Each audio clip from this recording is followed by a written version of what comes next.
தனது தாயை முச்சக்கர வண்டி பிடித்து அனுப்பி வைத்த ஜனாதிபதி அனுர. வரலாற்றில் எந்த ஜனாதிபதியும் செய்யாத அடிமட்ட செயல். ஸ்ரீலங்கா மக்களின் மனதை கொள்ளையடித்த ஜனாதிபதி அனுரகுமார திசாநாயக்க. தமிழர் பகுதியொன்றில் பரபரப்பு. பெண் வேடம் தரித்த ஆண் கைது. மக்கள் மத்தியில் ஏற்பட்ட குழப்பம். வெலிகம துப்பாக்கிதாரி கைதானது எப்படி? கையில் போட்டிருந்த அனுராதா என பச்சை குத்தி எழுதி வைத்திருந்த வசனம். கொலைக்கான பணத்தை குப்பை தொட்டிக்கு கீழ் மறைத்து வைத்த கொலைக்கார ஒப்பந்ததாரர். திடுக்கிடும் சம்பவங்கள். யாழில் போதைப்பொருள் விவகாரத்தில் சிக்கிய பிரபல வர்த்தகரின் மகன் பேசுபொருளாக மாறும் விவகாரம். இலக்கத்தகடு கூட வராத புத்தம் புதிய கார் போலீசார் வசம். திடீரென்று நாவற்குழிக்கு அழைத்துச் செல்லப்பட்ட செவ்வந்தி. சுற்றி வளைக்கப்படும் ஜேகேபாயின் தொடர்புகள். தாம் செவ்வந்தியை கண்டதாக சாட்சியம் கூறும் மக்கள். பிறந்த நாளுக்கு வாங்கிய கேக்கில் பல்லி. 2 சிறுவர்கள் வைத்தியசாலையில். தமிழ் மக்களை கோபமடைய வைத்த அடுத்த சம்பவம். பூசா சிறைச்சாலையில் அதிகளவான கைபேசிகள் மீட்பு. தேடுதல் வேட்டையில் அதிர்ந்து போன போலீஸ் அதிகாரிகள். யாழில் புழக்கத்தில் கைத்துப்பாக்கிகள். சட்டவிரோத சொத்து விசாரணையில் கண்டுபிடிக்கப்பட்ட திடுக்கிடும் காட்சி. தொலைபேசியில் கைத்துப்பாக்கி படம். ஸ்ரீலங்கா அழகிகள் நெருங்கிய புகைப்படங்கள். கெகல்பத்ர பத்மேவின் தொலைபேசியில். மற்றொரு பிரபல நடிகையிடம் ஆரம்பிக்கப்பட்ட விசாரணை. கிண்ட வெளியாகும் அதிர்ச்சிகர தகவல்கள். பதக்கங்களை குவிக்கும் இலங்கை வீரர்கள். நாடு திரும்பிய பெருமை காட்சிகள். யாழ் உள்ளிட்ட பகுதிகளில் கொட்டி தீர்க்க போகும் கனமழை. மக்களுக்கு முக்கியமான அறிவித்தல். அரசியல் கலாச்சாரத்தில் புதிய மாற்றத்தை குறிக்கும் நபராக அனுரகுமார திசாநாயக்கவின் தாய் ஆட்டோவில் செல்லும் புகைப்படம் தற்பொழுது எல்லோரையும் ஆச்சரியத்துக்கு உள்ளாக்கியுள்ளது. பிரதேச சபை உறுப்பினர்களிடமிருந்து தொடங்கி ஜனாதிபதிகள் வரையிலும் ஆளுக்கொரு அதிசொகுசு வாகனங்களில் குடும்பமே பயணிக்கும் பாரம்பரியம் நிலவிய நாட்டில் எளிமையும் ஒழுக்கமும் கலந்த அரசியல் வாழ்க்கையை முன்னெடுத்து வரும் தேசிய மக்கள் சக்தியின் தலைவர் அனுரகுமார திசாநாயக்க மீண்டும் ஒரு விவாதத்துக்குரிய முன்னுதாரணமாக மாறியுள்ளார். தான் ஜனாதிபதி என்ற எந்த தலைக்கணமுமின்றி சகல விடயங்களிலும் சாதாரண நபர் போல செயற்பட்டு வருகிறார். தனது தாய் வாழும் குறித்த அதே பழைய இல்லத்துக்கு சென்று தாயை பார்த்து வருகிறார். முழு அரசியல் கட்சியாக தேசிய மக்கள் சக்தி குறித்து பலருக்கும் பல்வேறு கருத்துக்கள், பாராட்டுக்கள், விமர்சனங்கள் இருந்த போதிலும் அந்த கட்சியின் தலைவராக உள்ள அனுரகுமார திசாநாயக்கவின் தனிப்பட்ட கண்ணியமும் ஒழுக்கமும் இதுவரை எந்த அரசியல் எதிரிகளாலும் கேள்விக்குறியாக்கப்படவில்லை என தெரிவிக்கப்படுகிறது.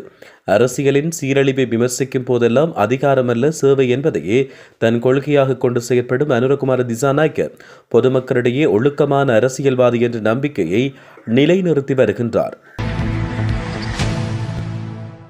கிளிநொச்சி பிரதேசத்தில் பெண் வேடம் தரித்த ஆண் ஒருவரை பிரதேச மக்கள் பிடித்து போலீசாரிடம் ஒப்படைத்துள்ளனர்.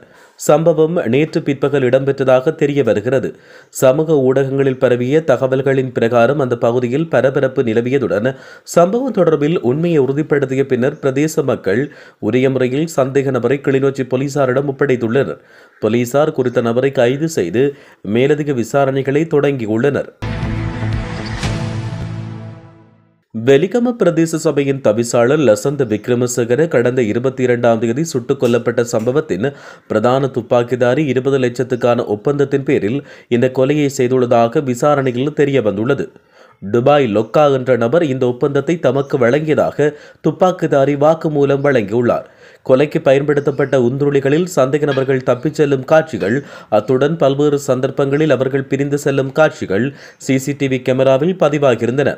அதன் அடிப்படையில் காவல்துறை விசாரணைகளை ஆரம்பித்த நிலையில் கெக்கிராவ போனேகம பகுதியில் கைவிடப்பட்ட வீடொன்றில் மறைந்திருந்த பெண் ஒருவர் 2 ஆண்கள் நேற்று அதிகாலை கைது செய்யப்பட்டனர். எனினும் துப்பாக்கிதாரி என்று சந்தேகப்பட்ட நபர் காவல்துறையினருடன் போராடி தப்பிச் சென்றார். கெக்கிராவில் இருந்து தப்பிச் சென்ற துப்பாக்கிதாரி கொழும்புக்கு வந்துள்ளமை தொலைபேசி தரவு மூலம் உறுதிப்படுத்தப்பட்டுள்ளது. இதையடுத்து காவல்துறை மற்றும் காவல்துறை விசேட அதிரடிப்படை இணைந்து கொழும்பின் பல பகுதிகளில் சோதனைகளை மேற்கொண்டன. சந்தேக நபர் பொரளை சபுக்ஸ்பிர பிரதேசத்தில் உள்ள வீடொன்றில் தங்கியிருந்த போது தன்னுடைய தோற்றத்தை மாற்றும் நோக்கில் தலைமுடியை வெட்டி தனது உடைகளையும் மாற்றிக்கொண்டார். அவர் இங்கு ஏதோ ஒரு போதைப் பொருளை உட்கொண்டதாக தெரிய வந்துள்ளது. மேலும் சந்தேக நபர் தன்னுடைய கைபேசிக்கு மின்னேற்றம் செய்து கொள்வதற்காக அதை தான் தங்கியிருந்த வீட்டின் உரிமையாளரிடம் கொடுத்துள்ளார். காவல்துறை சோதனையின் போது அந்த தொலைபேசி மீட்கப்பட்டதோடு வீட்டின் உரிமையாளரும் கைது செய்யப்பட்டுள்ளார். அதன் பின்னர் தொலைபேசி தரவுகளின் கண்காணிப்பு மூலம் சந்தேக நபர் ராஜகிரிய பகுதிக்கு சென்று மாலை 6 மணியளவில் மகரகம நாவின்ன பகுதிக்கு சென்றமை தெரிய வந்துள்ளது. அதன்படி காவல்துறை விசேட அதிரடிப்படை மற்றும் அரசு புலனாய்வு பிரிவின் உதவியுடன் அவர் நேற்று முன்தினம் இரவு மகரகம நாவின்ன பிரதேசத்தில் வைத்து கைது செய்யப்பட்டார். வெலிகம பிரதேச சபை தவிசாளர் லசந்த விக்ரமசேகரவை கொலை செய்வதற்கு 20 லட்சம் ரூபாய் பெறுமதியான ஒப்பந்தம் பேசப்பட்டுள்ளதாகவும் இந்த ஒப்பந்தம் துபாய் லொக்கா என்ற நபரால் வழங்கப்பட்டுள்ளதாகவும் விசாரணையில் தெரிய வந்துள்ளது. ஒப்பந்த தொகையில் 12 லட்சம் ரூபாய் கடந்த 22ஆம் தேதி வழங்கப்பட்டுள்ளது. மேலும் 1.5 லட்சம் ரூபாய் பணத்தை பெறுவதற்காக சந்தேக நபர் நாவின்ன பகுதிக்கு வந்ததாக தெரிய வந்துள்ளது. துபாயில் இருந்து வந்த தொலைபேசி அழைப்பினூடாக நாவின்ன பேருந்து நிலையத்துக்கு எதிரில் உள்ள குப்பை தொட்டியில் 1.5 லட்சம் ரூபாய் பணம் மறைத்து வைக்கப்பட்டுள்ளதாக சந்தேக நபருக்கு தெரிவிக்கப்பட்டது.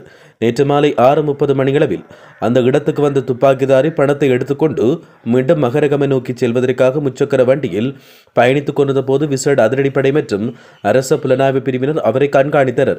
மகரகம நகரின் மையத்தில் உள்ள அரச மரம் அருகே சந்தேக நபரை கைது செய்ய முயன்ற போது அவர் முச்சக்கர வண்டியில் இருந்து குதித்து போக்குவரத்து நெரிசலுக்கு மத்தியில் ஹைலெவல் வீதி வழியாக சுமார் 600 மீட்டர் தூரம் கொழும்பு நோக்கி ஓடி அருகில் இருந்த வாகன திருத்தும் இடத்துக்கான வாகன தரிப்பிடம் ஒன்றுக்குள் நுழைந்துள்ளார்.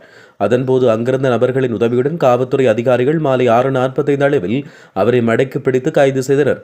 கைது செய்யப்பட்ட சந்தேக நபரின் இடது கையில் முழங்கைக்கு கீழ் எதுமதே ஜீவிதைய இஷ்டப்படி வாழும் வாழ்க்கை என்றும் வலது கையில் அனுராதா என்றும் மார்பின் இடது பக்கத்தில் மனைவியினுடையது என்று கருதப்படும் பெயரையும் வலது பக்கத்தில் சசந்தி மகள் என்றும் பச்சை குத்தியுள்ளதாக காவல்துறை தெரிவித்துள்ளது. கைது செய்யப்பட்டுள்ள சந்தேக நபர் மேலதிக விசாரணைகளுக்காக நிதி குற்ற புலனாய்வு பிரிவிடம் ஒப்படைக்கப்பட்டதோடு இன்று சட்ட வைத்திய அதிகாரியிடம் அவர் முன்னிலைப்படுத்தப்பட உள்ளார். யாழில் இலக்கத்தகடற்ற புதிய காரில் ஹெரோயின் போதைப்பொருளை கடத்திச் சென்ற நபர் ஒருவர் கைது செய்யப்பட்டுள்ளார். இந்த நடவடிக்கை நேற்று மேற்கொள்ளப்பட்டுள்ளது. யாழ் மாவட்ட குற்றத்தடுப்பு பிரிவு காவல்துறையால் குறித்த கைது நடவடிக்கை மேற்கொள்ளப்பட்டுள்ளது. இது தொடர்பில் தெரிய வருகையில் சம்பவத்தில் 11 கிராம் 600 மில்லிகிராம் ஹெரோயின் மீட்கப்பட்டு கடத்தலுக்காக பயன்படுத்தப்பட்ட காருடன் குறித்த நபர் கைது செய்யப்பட்டுள்ளார். குறித்த நபர் பிரபல வர்த்தகரின் மகன் என்றும் ஏற்கனவே ஹெரோயின் போதைப்பொருள் தொடர்பான வழக்கில் கைது செய்யப்பட்டு பின்னர் பிணையில் விடுவிக்கப்பட்டவர் என்றும் காவல்துறை தெரிவித்துள்ளது. குறித்த நபர் கைதில் இருந்து தப்புவதற்காக தமக்கு கையூட்டு வழங்க முயற்சித்ததாக காவல்துறை குறிப்பிட்டுள்ளது. கைது செய்யப்பட்ட சந்தேக நபரை மேலதிக விசாரணைகளுக்காக யாழ்ப்பாண நீதவான் நீதிமன்றில் முற்படுத்த காவல்துறையினர் நடவடிக்கை எடுத்துள்ளனர்.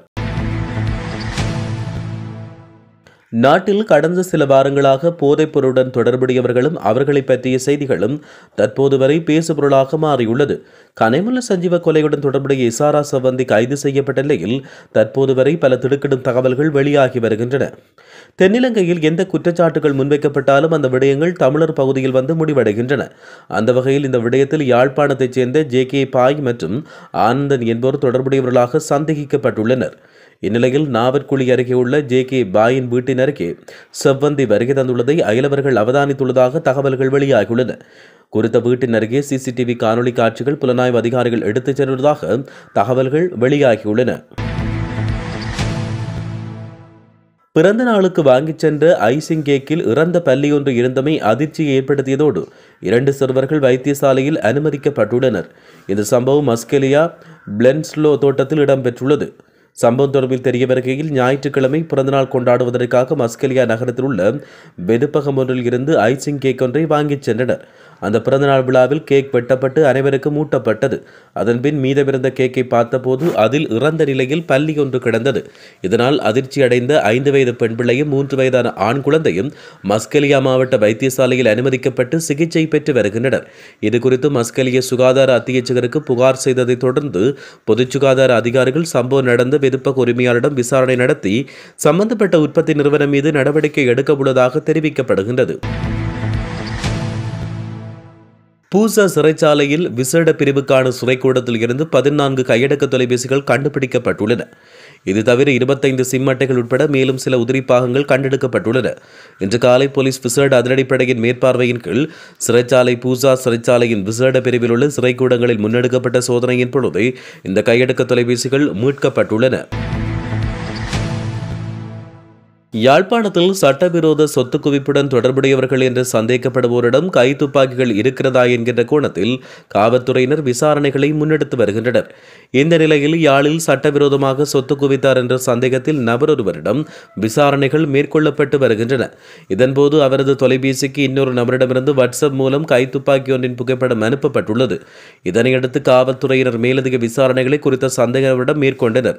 இதன்போது கைத்துப்பாக்கியின் படத்தை தனக்கு அனுப்பியவர் பேரை சந்தேக நபர் குறிப்பிட்டுள்ளார். இந்த நிலையில் சம்பவம் தொடர்பில் நீதிமன்றத்தின் உத்தரவை பெற்று மேலதிக நடவடிக்கைகளை ஆரம்பிப்பதற்கு நடவடிக்கை எடுத்து வருவதாக காவல்துறை வட்டாரங்களில் இருந்து தகவல்கள் வெளியாகியுள்ளன. தற்போது போலீஸ் காவலில் உள்ள ஒரு குற்றவாளியான கெகல்பத்ர பத்மேவுடனான தொடர்பு தொடர்பில் நடிகை ஸ்ரீமாலி பொன்சேகாவிடம் குற்றப்புலனாய்வுத்துறை விசாரணை நடத்தியுள்ளது. கெகல்பத்ர பத்மே மீதான விசாரணை தொடர்பில் வாக்குமூலம் பதிவு செய்ய அவருக்கு அழைப்பு விடுக்கப்பட்டதை தொடர்ந்து இந்த விசாரணை இடம்பெற்றது. கெகல்பத்ர பத்மேவுடன் அவர் நடிகை ஸ்ரீமாலி பொன்சேகா இருக்கும் புகைப்படம் வெளியானதை தொடர்ந்து விசாரணைக்கு அவர் அழைக்கப்பட்டிருந்தார். மேலும் கெகல்பத்ர பத்மேவுடன் தன்னை தொடர்புபடுத்தி கூறப்படும் கூற்றுக்களை அவர் நிராகரித்துள்ளார். கெகல்பத்ர பத்மேவை தனக்கு தெரியாது. ஒருமுறை துபாயில் என் குடும்பத்தோடு ஒரு புத்தாண்டு நிகழ்வில் கலந்து கொண்டேன். பலர் எங்களுடன் புகைப்படம் எடுத்தார்கள். அவர் அவர்களில் இருந்தார். ரசிகர்கள் படங்களை கேட்டால் நாங்கள் மறுக்கவில்லை என்று அவர் விளக்கம் அளித்தார். சமூக வலைதளங்களில் என்ன சொல்லப்படுகிறது என்பது எனக்கு தெரியும். ஆனால் வதந்திகள் என் பெயரையோ அல்லது நம்பிக்கையோ கெடுக்க நான் அனுமதிக்க மாட்டேன் என்றும் அவர் குறிப்பிட்டார். கடந்த வாரம் இதேபோல மொடல் பியூமி கன்சமாலி மீதும் விசாரணை நடத்தப்பட்டமை குறிப்பிடத்தக்கது.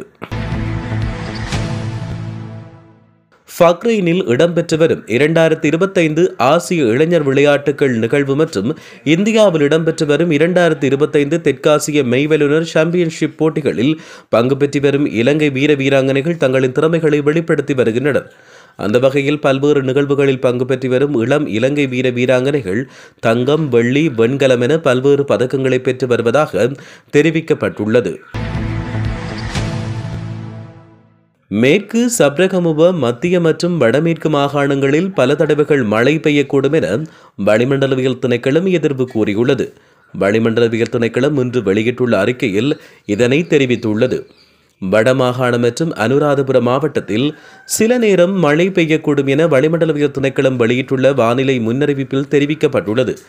மத்திய மலைநாட்டின் மேற்கு சரிவுகளிலும் மேற்கு சப்ரகமுவ மத்திய, தெற்கு, வடக்கு, வடமத்திய மற்றும் வடமேற்கு மாகாணங்களிலும் திருகோணமலை மற்றும் மட்டக்களப்பு மாவட்டங்களிலும் அவ்வப்போது மணிக்கு 50 முதல் 60 கிலோமீட்டர் வேகத்தில் பலத்த காற்று வீசக்கூடும்.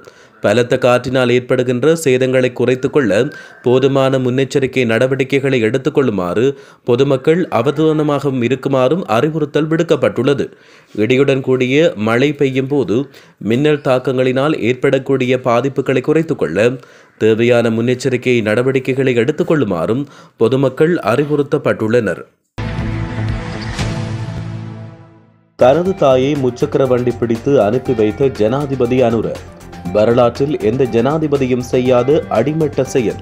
ஸ்ரீலங்கா மக்களின் மனதை கொள்ளையடித்த ஜனாதிபதி அனுரகுமார திசாநாயக்க. தமிழர் பகுதியொன்றில் பரபரப்பு. பெண் வேடம் தரித்த ஆண் கைது. மக்கள் மத்தியில் ஏற்பட்ட குழப்பம். வெலிக்கம துப்பாக்கிதாரி கைதானது எப்படி? கையில் போட்டிருந்த அனுராதா என பச்சை குத்தி எழுதி வைத்திருந்த வசனம். கொலைக்கான பணத்தை குப்பை தொட்டிக்கு கீழ் மறைத்து வைத்த கொலைக்கார ஒப்பந்ததாரர். திடுக்கிடும் சம்பவங்கள். யாழில் போதைப்பொருள் விவகாரத்தில் சிக்கிய பிரபல வர்த்தகரின் மகன் பேசுபொருளாக மாறும் விவகாரம். இலக்கத்தகடு கூட வராத புத்தம் புதிய கார் போலீசார் வசம். திடீரென்று நாவற்குழிக்கு அழைத்துச் செல்லப்பட்ட செவ்வந்தி. சுற்றி வளைக்கப்படும் ஜேகேபாயின் தொடர்புகள். தாம் செவ்வந்தியை கண்டதாக சாட்சியம் கூறும் மக்கள். பிறந்த நாளுக்கு வாங்கிய கேக்கில் பல்லி. 2 சிறுவர்கள் வைத்தியசாலையில். தமிழ் மக்களை கோபமடைய வைத்த அடுத்த சம்பவம். பூசா சிறைச்சாலையில் அதிகளவான கைபேசிகள் மீட்பு. தேடுதல் வேட்டையில் அதிர்ந்து போன போலீஸ் அதிகாரிகள். யாழில் புழக்கத்தில் கைத்துப்பாக்கிகள். சட்டவிரோத சொத்து விசாரணையில் கண்டுபிடிக்கப்பட்ட திடுக்கிடும் காட்சி. தொலைபேசியில் கைத்துப்பாக்கி படம். ஸ்ரீலங்கா அழகிகள் நெருங்கிய புகைப்படங்கள். கெகல்பத்ர பத்மேவின் தொலைபேசியில் மற்றொரு பிரபல நடிகையிடம் ஆரம்பிக்கப்பட்ட விசாரணை. கிண்ட வெளியாகும் அதிர்ச்சிகர தகவல்கள். பதக்கங்களை குவிக்கும் இலங்கை வீரர்கள். நாடு திரும்பிய பெருமை காட்சிகள். யாழ் உள்ளிட்ட பகுதிகளில் கொட்டி தீர்க்க போகும் கனமழை. மக்களுக்கு முக்கியமான அறிவித்தல்.